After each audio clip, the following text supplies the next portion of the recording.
Hey everyone, welcome to episode 5 of Manze's Magic. This episode is obviously going to be about the recent draft choice by the Orlando Magic, Mohamed Bamba, out of the University of Texas. I'll also touch on the other two draft picks very briefly, and maybe throw in something extra at the end. We'll just go ahead and dive in. I'm going to paint a picture for you for draft night. I was at Miller's Ale House, enjoying some chicken nachos with Daisha and her friend Lana. I'm sitting there watching the TV, just normally like I usually do, but I felt something. I felt we were going to draft the best player available. We weren't going to reach on someone.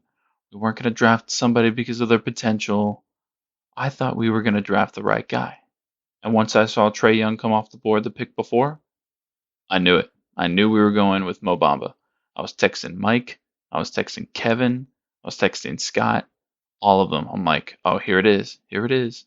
And sure enough, welcome to Orlando, Mo Bamba, number 5. That does sting a little due to sour grapes with the previous regime getting rid of Victor Oladipo, but we live and learn, and we are going to move forward. Obviously, you all know he is known for his massive wingspan, 7 feet 10 inches, which is the longest in combine history, not actual history. People have already been blowing up about that. There's no combine when Manute Bol is coming into the league, okay, guys?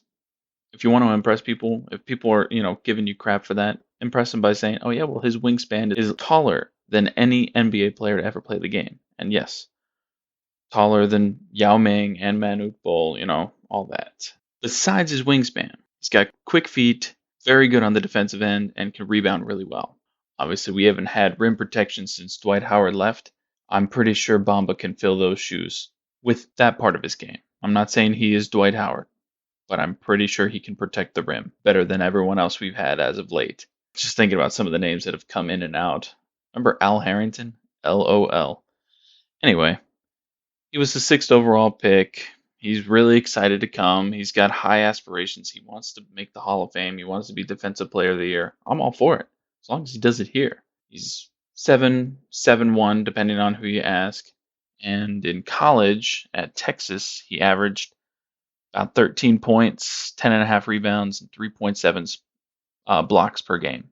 He was only there for a season. And you look at him and you're like, wow, where is this guy from? He doesn't look American. Well, actually, he is. He's from Harlem, New York, actually.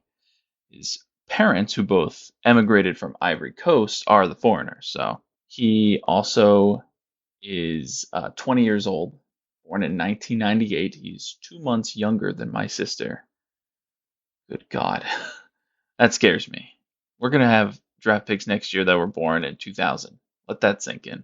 He's got family that played basketball as well. I think he has a half brother who played as well, or a estranged brother. I forget. I read it, but I totally forgot it. Not important.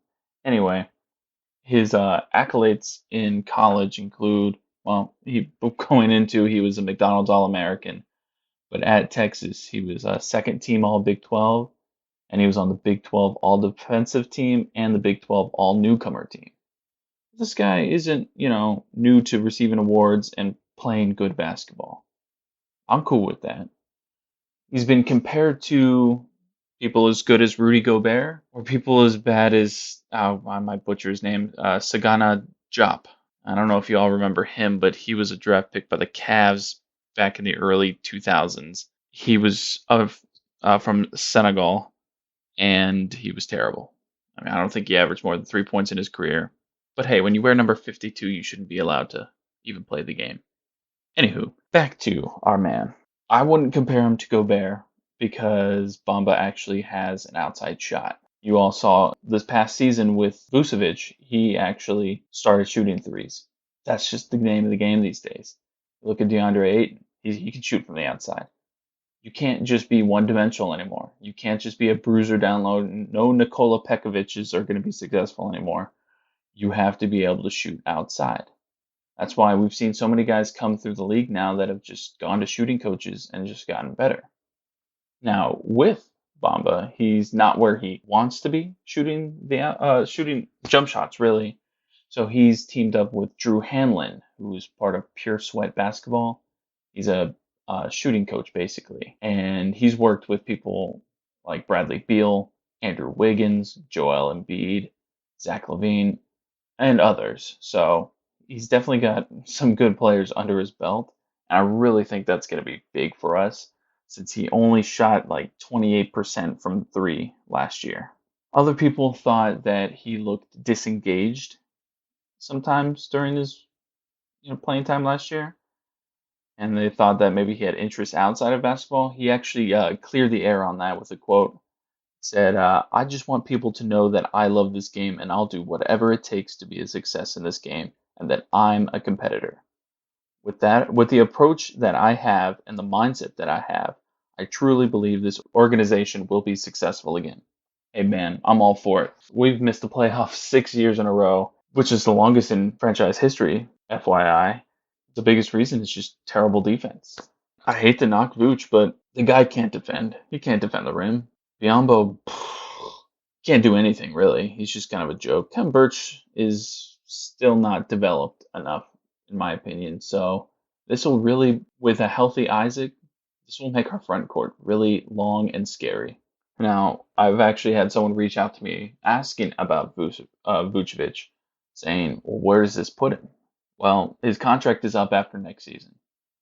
They can let him walk, or if they're smart, they'll try and trade him for something. I really think they will. I think they'll try and get something for him before he just walks for nothing. He's getting up there in age, but he's still got a game. He would be a great backup center just to come off the bench and just hit a couple shots, maybe, dish out a few assists, get a couple rebounds, that kind of thing. He's not going to be your star center, but he will definitely do stuff for you that you might like. Biombo, I mean, that's just a train we're just going to have to ride until the end. He'll leave, take all of his money, and be happy. If you haven't actually seen, he actually does really good stuff. We obviously are overpaying him, but he goes out and he'll donate back to his native country and everything like that. And he's really a good guy. He's just not a very good basketball player. And then Birch is Birch. Yeah, we don't owe him that much, I don't believe. So after Bamba, we drafted 6'6" Melvin Frazier from Tulane. I don't really know much about him. I just know he's pretty good at defense. He'll be an energy guy for sure. And he apparently has he was the fourth at the combine in the 3/4 sprint, which, let me back that up real quick.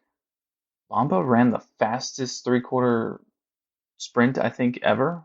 Faster than Russell Westbrook and others, which is incredible. I don't know if I believe it, but that's what I saw was reported. Back to the other draft picks. Frazier is just going to be another one of those guys that just needs to learn how to shoot the ball. The other player we drafted was Justin Jackson, which that was actually after a trade with the Nuggets from Maryland. Not the Justin Jackson that's already in the league. That will be confusing if they both end up being pretty good, but I see this Justin Jackson. I don't know, what do you call him? J-Jax? J-Jackson? JJ? Something.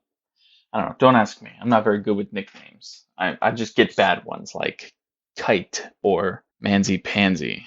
Like they keep calling me at work. Shout out to Chick-fil-A. Anyway, with Justin Jackson, he's just another guy with a really long wingspan. He's 6'7", and he's got a 7'3" wingspan. That's incredible. And he's going to have to be like a stretch 4, if anything.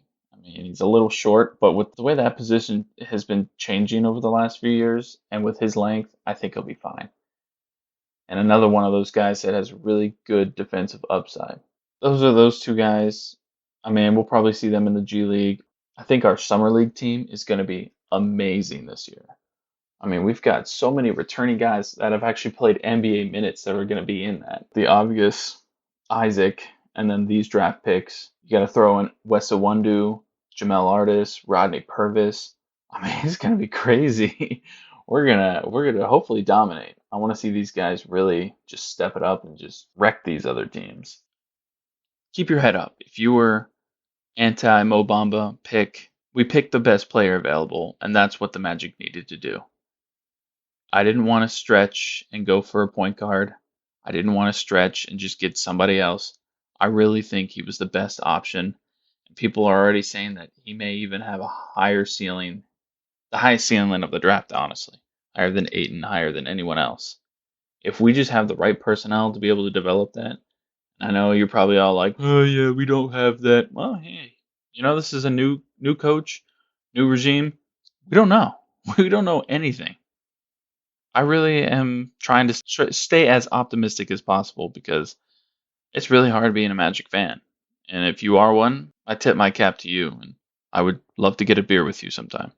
It's really hard, and I really think that this was the right pick, and I think we just got to make smart decisions down the road. The next biggest step being re-signing Aaron Gordon. We have to.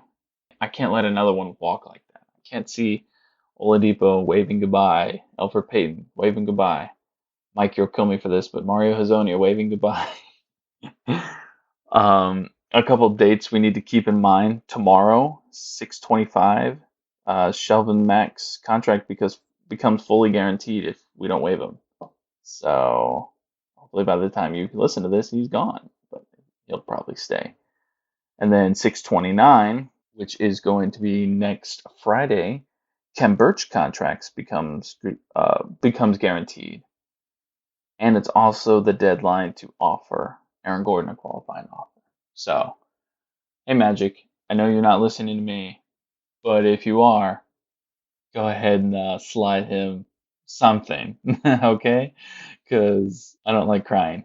I'm a big boy. I don't want to cry anymore. I don't want to think about crying. This is the longest Manze's Magic episode I've ever had.